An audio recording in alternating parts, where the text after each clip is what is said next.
Hey,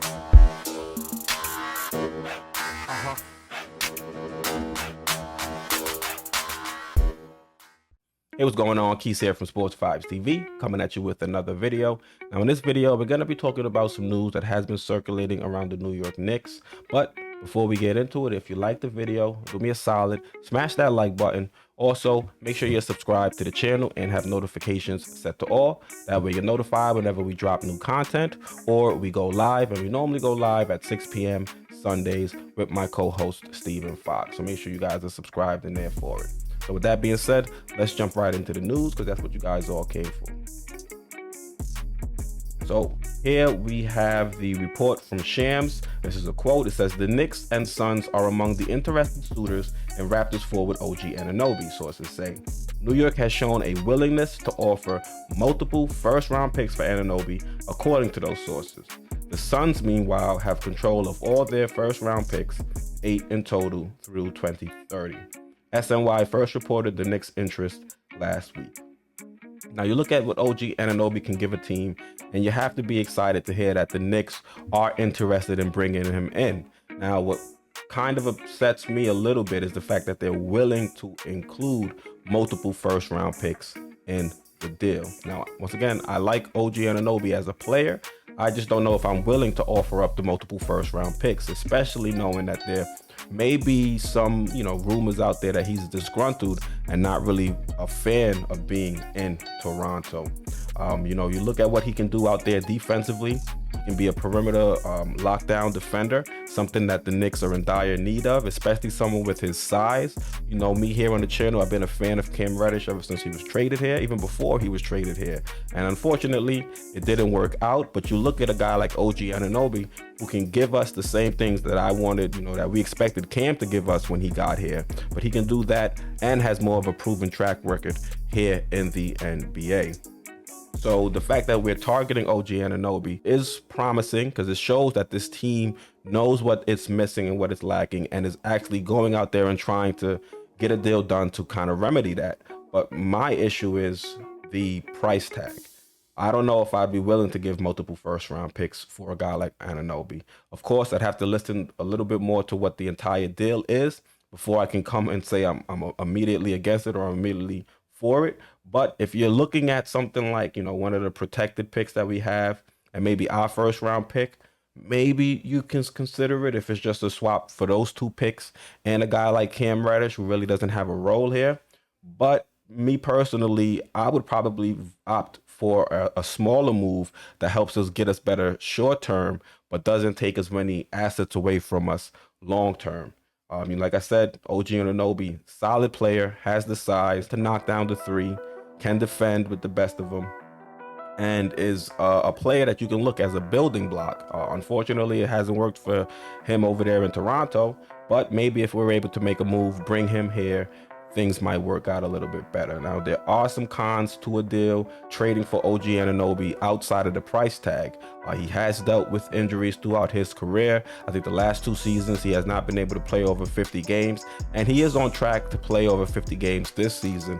But at the moment, dealing with an injury, I believe it's a wrist injury to his hand. He was sent yesterday to go get an MRI. I'm not really sure what the results of that were, but that's another thing that could potentially complicate a trade for OG Anunoby. And hopefully him being injured might help us in the negotiation room, because you look, the Suns, they're also interested in him, and they have 8 first-round picks that they can throw in a deal to kind of up the bidding war. And if it turns into a bidding war and they move past, maybe a first and a protected in order to get him done, then I'm definitely off the OG Anunoby train.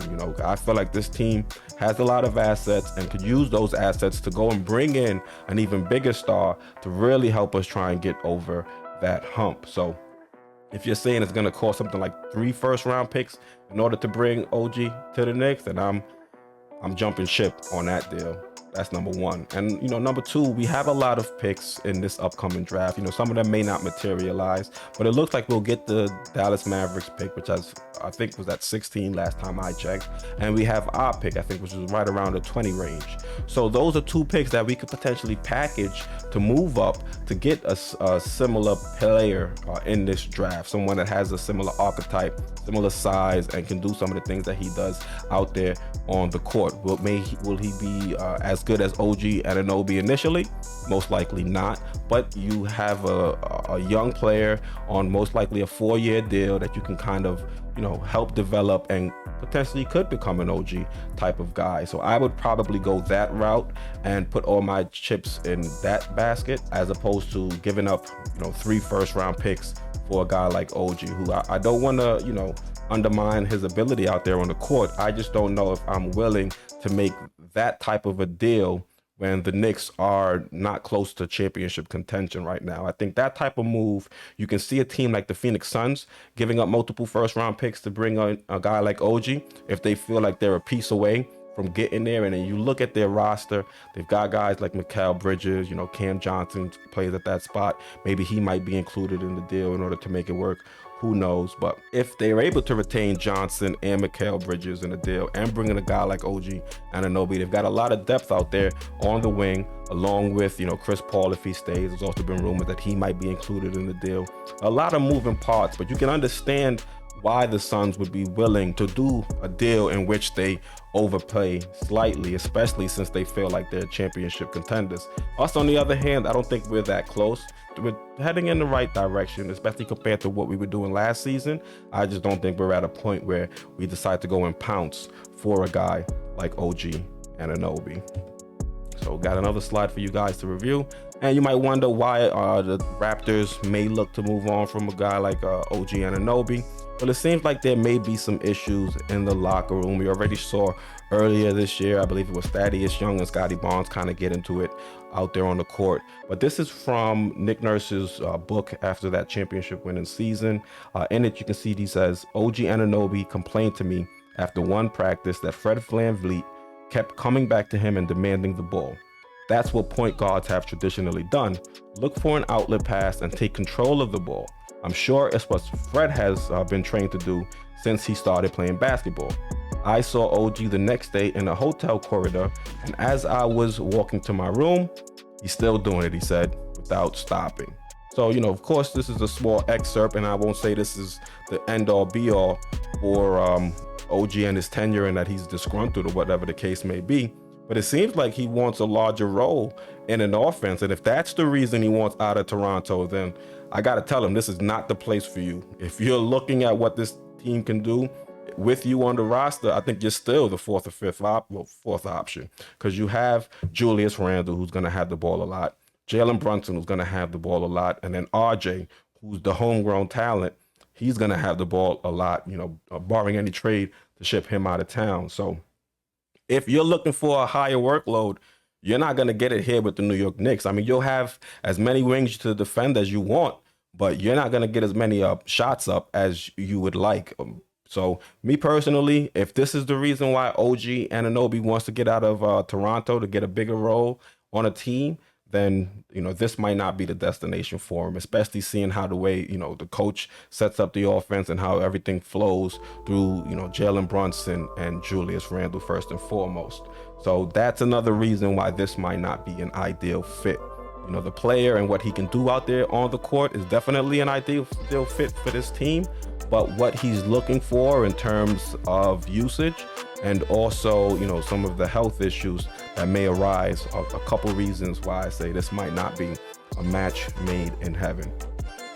And, just because I might not be 100% for the trade doesn't mean I'm saying that OG Anunoby isn't a great player. We have this tweet from a playoff PBB. In it says OG Anunoby leads the league in steals per game at 2.1 and total steals 93. He's also missed 6 games so far this season, and he leads the league in deflections per game at 4. Shoots 37% from 3, 40% on wide open threes, 44% on corner threes, and there's another bruiser who's a strong and tough player. So these are all things the Knicks could use on this squad. It's not about how good he is as a player and if he can contribute, more so how much would we be willing to give up in draft compensation and picks in order to bring that guy to this team and, you know, build around him or continue to build with him in mind. So me personally, you know, I like OG Anunoby as a player. I think he's a solid contributor to whatever team ends up, you know, getting him. I just don't know the Knicks. I just don't know whether or not the Knicks should be the team to invest 2 first-round picks in order to bring him to town. And remember, we're talking about the first-round picks. We haven't even gotten into the players. Who knows what type of players they would want in addition to the multiple first-round picks? Will they take a throwaway like a guy like Cam Reddish in a deal and just focus more so on the picks? Or will they want another player of value? Me personally, if we didn't have a guy like Tom Thibodeau as the head coach, hey, I'd be open to being a little bit creative. Maybe you move on from a guy like Obi, you bring in OG, and then you have Cam in the rotation, part of the rotation playing, and now you have a lot more length out there at that wing position than you did before the trade. You know, OG, Cam, RJ out there would be a very dangerous lineup, especially if you want to go small ball. You want to throw OG or maybe Cam at the 4. We've seen Tom Thibodeau throw RJ at the 4. You know, I'm not going to say that's ideal, but we've seen it be done, and maybe it looks better when you have a better defender like OG out there on the court with him. So there are some things that this team could do creatively with the roster if they do go out and bring in a guy like OG and maybe include OB in the deal and keep Cam. Of course, they're not going to do that because, you know, Cam is on his way out of town. But you can see a lot of the rotations and lineups the team could put out there if Tom Thibodeau wasn't being such a gatekeeper with the rotation. But I want to know what you guys think. Let me know down in the comments. Do you think OG Anunoby is the guy the Knicks should target in a trade this upcoming deadline? Or do you think they should go for a smaller move, bring in a piece, bring in a player that won't cost as much, but also doesn't have as much potential or as much of a future with this team long term? Let me know your thoughts down in the comments. Once again, I'm Keith, host of Sports Vibes TV, and I'm out.